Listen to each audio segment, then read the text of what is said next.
Selamat pagi, berjumpa kembali bersama saya Sandro Jabrik Wong ganteng sak donya. Mohon untuk tidak menyebutkan nama dan identitas dalam percakapan ini karena percakapan ini saya naikkan dalam konten YouTube. Bagaimana Mbak E? Baik, alhamdulillah. Ya Allah, saya kayak bermimpi nih bisa diangkat, bisa dibilang kembali sama Mas Sandro. Iya, dua nomor sampai telponi kabeh ha. Saya tadi lagi ngonten Mbak, ada yang bertanya. Iya, Mas saya pakai headset bisa terdengar jelas nggak? Oke, jelas. Ini jelas yang ini. Oke. Siap. Ini Mas, saya benar-benar dari dulu itu udah ada keluhan, cuman saya dengerin konten ini udah bertahan gitu ya. Nah sekarang ada cici baru, cicinya sakit, belum ada sebulan, udah gitu majikan kayak gini, rasanya aduh aku bener-bener perit, gak kuat. Ya itu tadi yang saya WA tadi, SMS tadi itu. Sampai ngomongin lagi. Kayak gitu. Sampai ngomongin lagi, teman-teman nggak ada yang ngerti. Kalau sampai tidak keberatan, sampai ngomongin lagi. Karena biar saya juga lebih jelas. Karena konsentrasi saya dengan membaca dan mendengar itu lebih enak kalau mendengar. Kalau membaca kadang-kadang nggak tahu ya. Kalau sama bacaan itu mumet dasku. Mas aku bener-bener kayak gimana ya? Kayak ngimpi banget gitu loh dulu. Dari dulu kepengen telepon tapi sabar itu mungkin memang ada batasnya ya. Saya bekerja ini sudah 17 tahun di sini. Siap. Memang sih majikan pertama itu jaga bayi dari lahir sampai 6 tahun majikan pertama. Itu memang sengsara aku rasakan. Majikan kedua jaga bayi sampai anak umur 8 tahun. Sampai pindah USA. Itu cocok semuanya. Majikan ketiga tinggal. Itu juga difiniskan majikan pindah Kanada. Dan sekarang jaga bayi baru lahir, baru pertama ambil pembantu. Sudah saya rasakan kena mental ya. Nah terus Mas, kenapa majikan itu kalau habis gajian ya ngomongnya itu paginya gitu dia transfer ke rekening. Udah gitu tak lihat, kan aku dapat SMS dari BOC. Kok sekian, kok nggak sama dulu gitu loh. Terus Sinsanku bilang, besok kamu kalau libur kamu cek ya berapa ini ya. Aku cuma bilang, oh gitu aja, tapi nggak tanda tangan mulai dari bulan kemarin. Terus aku tuh nanti kalau misalkan suruh tanda tangan, terus aku mau bilang kayaknya aku nggak mau tanda tangan kok nggak sama gitu loh. Semenjak ada cici baru datang gitu loh Mas. Terus gimana gitu loh. Aku bingung nanti kayak nanti kok nggak dapat bonus, bukannya aku kepengen dapat bonus tapi kok nggak sama gitu loh, nggak ada pemberitahuan sebelumnya gitu loh. Kan jadinya kayak seenaknya sendiri, jadi saya tuh diperlakukan seenaknya sendiri gitu loh. Ya. Sebenarnya belum sih Mas, sebenarnya belum. Ya terusin sampai lega. Gak apa-apa Mas, aku awalnya sekarang kan lagi kayak emosi kayak gini. Perasaanku jangan benar-benar emosi hari ini, benar-benar kepengen telepon Mas Sandro, Pak Yuli gitu, biar ada yang ngedem. Telepon aja nih langsung marah-marah lah dia itu. Soalnya dulu udah pernah, aku udah mau putus, mau break, udah dikasih surat notis, tapi tak simpen dulu, tak lihat orang ini gimana, tak tahan. Aku sampai diancam-ancam loh Mas waktu itu. Udah izin ibu dapat majikan, udah mau tanda tangan.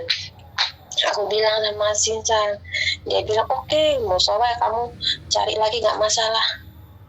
Terus dia oke, saya kan juga mau tanda tangan. Cicinya baru mau datang seminggu, udah gitu dia mau aku lagi. Dan aku bilang sama agent, ya itu udah dimarah-marahin baca di tanda tangan itu. Nah terus aku bilang gini, oke, aku lihat 1, 2 bulan, 3 lagi. Kalau memang keadaan sudah nggak memungkinkan, saya benar-benar mau cari majikan lagi. Terus aku sekarang nggak bilang sama agent lu gimana, aku di sini gimana sama Cici. Terus majikanku on by itu pengaturan cara kerja tidur. Aku yang pertama di sini dulu di ranjang, sekarang tidurnya di lantai sama alas tipis gitu. Yang cicinya baru di kasur di ranjang saya. Aku nggak masalah sih, masih nggak masalah. Dia anak baru, takut dingin kan. Sekarang lagi sakit lagi. Dia baru kerja 1 hari itu udah gak betah. Seminggu coba, 1 bulan, belum 1 bulan sakit. Aku udah selalu, ibaratnya selalu mengalah lah, yang lama yang mengalah. Udah sekarang dia mau bertahan dulu. Terus aku sekarang gimana Mas baiknya? Oke. Giliran saya ngomong sudah. Ada lagi Mas, ada Oke, lagi Mas. silakan lanjut. Semalam dia tuh suruh tanda tangan gajian. Udah gitu dia bilang gini, bosnya bilang gini, kamu simpan gajimu baik-baik ya, karena ada cici ini. Kan bener-bener rasa curiganya ke aku tuh udah berlebihan banget gitu loh Mas. Aku merasa semakin gak nyaman dari situ. Udah itu aja Mas, saya mohon pencerahan Mas Andro. Terima kasih sebelumnya. Oke, 6 menit 18 detik. Terima kasih. Ya, Sekarang makasih. giliran saya ngomong, jawabnya pendek aja, jangan dipotong. Saya tanya, gaji sampean standar apa di Ya. atas standar? Di kontrak kerja ditulis standar. Yang sampean terima sekarang. Saya tanya yang sampean terima. Yang saya terima standar. Tambah bonusnya itu diomongin nggak Mas? Loh, ini penting Mbak. Saya mengevaluasi Iya. omongan sampean supaya saya nggak salah. Sampean menerima itu di atas standar apa standar? Saya ngomong gitu aja. Jawabannya sampean di atas standar gitu aja. Kalau di atas standar. Oke, di atas standar. Nah. Oke, di atas standar. Itu persoalannya Mbak. Ya, Ya, sampean berapa tahun di majikan ini? ya. Masih baru 8 bulan. Jadi gini Mbak, kalau Ya. sampean menerima di atas standar dan masih 8 bulan, itu ada expect ya, ada harapan majikan yang tidak bisa didapat dari sampean. Alhasil dia mencoba mencari yang baru untuk membandingkan, ya kan? Jelas pastinya pengalaman sampean sudah tidak bisa dipungkiri, ya kan? Tapi ada majikan yang tidak melihat experience sampean,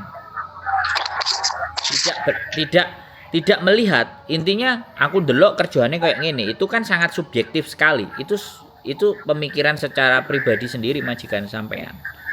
Dan yang kedua berikutnya, sampean juga sudah merasa bahwa tidak mendapatkan posisi dan tempat yang baik di majikan ini, sehingga perasaan menolak, perasaan kok kayak gini ya, kok seperti ini ya, gitu loh. Nah kan saya tidak ngerti apa yang sampean lakukan, apa yang sampean perbuat, dan bagaimana kehidupan sampean di majikan itu. Tetapi dari rekod sampean yang sebelum-sebelumnya, sampean tidak menjadi persoalan, semuanya baik-baik saja. Karena begini Mbak, ada sebuah kesimpulan yang dari pemikiran saya sendiri. Ketika di awal nggak baik, berikutnya baik, berikutnya baik lagi, berikutnya baik lagi, dan yang terakhir itu nggak baik.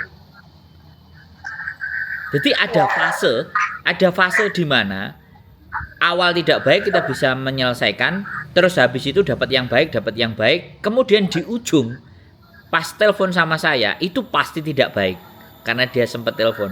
Karena orang-orang yang telepon saya ini yang ingin mencari bagaimana sih seharusnya saya, kan kayak gitu tuh. Iya. Jadi karena seperti itu ya sudah. Kalau memang sudah mentok ya sudah, break aja. Terus masalah ketakutan sampean di usia 43, sampean punya pengalaman. Yang terpenting itu begini, yang terpenting bagi saya, kalau sudah memang di tempat itu sampean tidak merasa dihargai yang sesuai dengan keinginan sampean, ketika sampean bisa bertahan silahkan. Tapi kalau nggak bisa bertahan keluar, nggak ada masalah. Rekod sampean itu tidak terpengaruh dengan majikan yang terakhir. Bisa dipahami nggak? rekod sampean yang di depan itu masih qualified bagi imigrasi untuk memberikan visa buat sampean. Bisa dipahami? Iya, iya. Ya. Saya paham Mas, saya Nah, paham Mas. untuk itu, makanya kalau untuk majikan baru ini kan pasti pribadi yang baru. Tapi kalau agennya bisa menyampaikan bahwa sampean punya pengalaman ABC dan sampean bisa membuat Kaishu Jike, di mana Kaishu Jike itu meyakinkan majikan baru bahwa sampean bisa bekerja, ya bukan tidak mungkin bisa sampean bisa turun juga. Tetapi intinya istirahat dulu, ya, break, istirahat dulu. Kalau memang masih bisa dibenahi, silahkan dibenahi. Sampean ngerti caranya, tapi kalau memang tidak bisa dan hati sampean sudah capek, ya sudah, selesaikan. Nah, ketika sudah diselesaikan, apakah sampean mau cari majikan menjelang sampean berkontrak atau pulang dulu nyampe di Indonesia baru sampean berproses lagi, itu beda. Jadi seperti itu. Kita fokus kepada jalan ke depan ya. Kita nggak fokus sama masalah yang kemarin-kemarin. Karena apapun yang sudah terlewat, itu ketika sampai tidak memperjuangkan dengan majikan, maka itu tidak akan ada nilainya. Makanya sekarang saya coba fokus saja ke depan. Maunya sampean bagaimana? Kan itu aja sih. Wis. Iya, iya. Saya maunya cari majikan dulu, terus pulang Indo nunggu visa gitu Mas. Kira-kira berapa lama? Oke. Nah, kalau sampean bertanya sama saya berapa lama, ini kalau agennya saya loh ya. Saya nggak akan bicara agen lain. Karena itu di luar prediksi saya. Kalau saya, hitungan visa turun dari Hong Kong itu ketika submit ke imigrasi. Submit ke imigrasi itu hitungannya 6 minggu. Itu hitungannya 6 minggu. Tapi bisa lebih cepat kalau rekod sampean jauh lebih baik. Tapi saya nggak bicara yang cepat. Saya bicaranya yang maksimal 2 bulan. 2 bulan itu semenjak dari agent sudah dapat dari KJRI terus masuk ke imigrasi, itu terhitungnya 2 bulan. Nah, untuk masalah interview ya, untuk masalah wawancara, untuk masalah data sampean itu sudah beda urusan. Tergantung sampean. Ndang sacet-sacet apa enggak. Lah, untuk dapat majikan itu tergantung dari Kaishu Jike-nya sampean. Bisa dipahami. Nah, kalau dengan kami make sure ya, kalau paling cepat itu 3 bulan sampai 4 bulan itu sudah proses yang paling cepat. Bahkan kemarin ada cerita break sama istri saya diproses dengan majikan baru, tanda tangan. Belum sampai 1 bulan di rumah, begitu dia pulang ke Indonesia, kemudian capnya dari Bandara Indonesia dikirimkan ke imigrasi Hong Kong sama agen kita, visanya dalam 2-3 hari turun. Terus dia ngitung sampai 1 bulan. Sampai awal puasa baru dia berangkat. Itu kejadian yang kita proses. Jadi kejadian yang kita proses belum tentu itu juga terjadi sama sampean loh ya. Tapi kita bercerita yang sudah terjadi. Dan ini anaknya nunggu tanggal 10 baru berangkat ke PT, baru berangkat ke Hong Kong. Jadi sekali lagi tidak ada persoalan selama sampean bisa tanda tangannya di Hong Kong, tapi tetap ada biayanya. Itu karena sampean pinginnya pulang, karena break, ya jadinya pulang. Tapi gak kayak PT-PT baru proses kali 6 bulan, enggak, paling ya cuma 2 bulan. Bisa jadi 4.000, bisa jadi 5.000, bisa jadi 6.000 dibayar 2 bulan. Gitu. Oh, tapi saya ya itu potongnya seperti itu ya, nanti seandainya saya nunggu di Indonesia. Duh iya, ya itu kan yang saya ceritakan. Iya. Tapi harus tanda tangan di Hong Kong. Di Hong Kong. Iya, ketemu atau interview sama majikan, posisi sampean belum keluar. Tapi gini Mas ya, majikan saya itu tidak terima saya putus kontrak. Katanya kamu itu mau pindah majikan, nanti imigrasi nggak akan kasih kamu visa. Kayaknya orangnya itu mengancam saya gitu loh.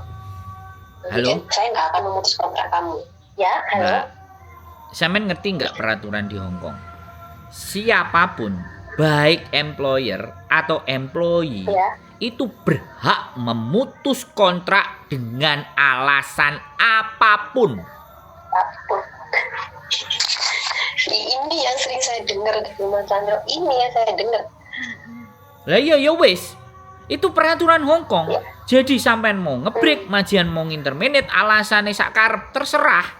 Majikan sampean nggak tanda tangan surat terminate kontrak mas sampean nggak masalah. Yang penting dimasukkan ke imigrasi. Sampean mau keluar tanggal berapa, tulis saja.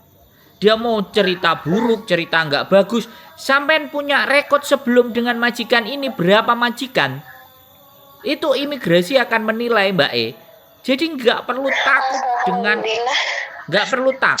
ancaman majikan. Hong Kong itu bukan pikiran majikan.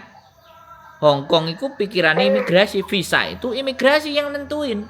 Dia mau cerita jelek, mau cerita buruk, wong nyatane sampean bisa finish berapa kali, ya berarti majikannya aja yang masalah. Cuman kadang-kadang KJRI itu nggak punya hak atau wewenang ketika majikan itu bleset terus di blacklist. Kalau nama itu muncul lagi, aku nggak ngerti itu prosedurnya KJRI. Tapi jangan khawatir dengan ancaman majikan, itu hanya intimidasi aja. Iya Mas, saya merasakan diintimidasi waktu itu. Benar-benar saya nggak punya orang untuk buat curhat. Loh, sampean punya wong ganteng sak donya loh. Di Hong Kong ini punya wong ganteng sak donya loh. Iya, sekarang punya Mas ganteng sak donya. Loh, ya apa sih sampean ini? Dapat pencerahan. Pengen banget ketemu sama Mas ganteng sak donya sama Mbak Yuli. Sampean nggak pernah nonton konten saya. Tiap hari harus konten. Aku setiap hari nonton Mas, dengerin terus, kupingnya disumpet kalau mau tidur itu sampai ketiduran. Cuman di sini banyak mata di kamar pembantu aja ada mata. Ya wes terserah. Intinya kan apa ya? Intinya kan sampean sudah terbuka. Intinya sampean sudah bisa memahami situasi dan keadaan sampean. Dan artinya sampean mau ngapain aja itu kan sudah punya gambaran. Itu yang paling penting. Oke siap Mas. Saya benar-benar sudah dapat masukan. Saya nggak akan takut lagi. Itu yang penting. Sampean berapa tahun? 17 tahun loh di Hongkong. Saya baru 10 tahun di Hongkong. Harusnya sampean yang ngajari saya. Boleh nggak saya ngomong kayak gitu? Mas Sandro bisa saja kayak gitu. Kita kan ya di sini ikut orang, nggak bisa sebebas kayak Mas Sandro.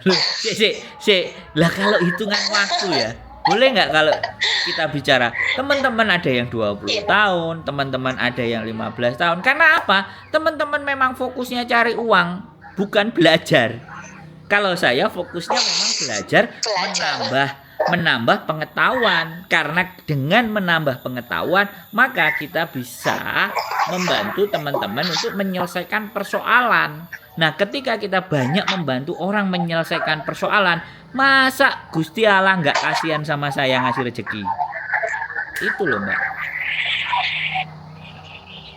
Halo? Iya Mas ya, iya halo. Bisa dipahami, Wesan? Bibi bangun. Oh ya sudah, matikan aja. Matikan aja. Kalau sudah langsung nggak apa-apa, saya bisa ngerti kok. Oke? Nggak apa-apa Mas ya, bayi saya bangun nggak apa-apa Mas ya. Loh, ya nggak, ya udah bayinya diurusin. Yang penting kan sampean sudah jelas, dimatiin aja. Iya. Oke, sip. Makasih. Ya. Terima kasih Mas. Ya, sehat selalu. Atas penjelasannya. Ya, makasih. Ya, semangat ya. Assalamualaikum. Oke, waalaikumsalam warahmatullahi wabarakatuh. Sehat selalu, yuk, bye-bye. Oke, bye-bye. 17 tahun guys, tapi memang masih bingung menghadapi situasi dan keadaan. It's okay, fine. Kita nggak perlu salahkan orang lain, kita nggak perlu suruh baca-baca, suruh cari ilmu. Nggak, teman-teman di Hongkong itu cari uang. Yang dikejar ya uang. Ya sudah, biarkan saya yang mikir atas persoalannya teman-teman. Jadi sekali lagi ya teman-teman semuanya, pertanyaan 150 pun dengan pertanyaan yang sama saya akan mencoba jawab. Tapi jangan sampai suruh saya, Mas saya nggak mau dikontenin. Kalau kalian tidak mau dikontenin, monggo bisa bertanya ke organisasi, bisa tanya ke Lebor, bisa tanya ke KJRI. Boleh. Itu tidak bakal dikontenin dan tidak bakal di-up.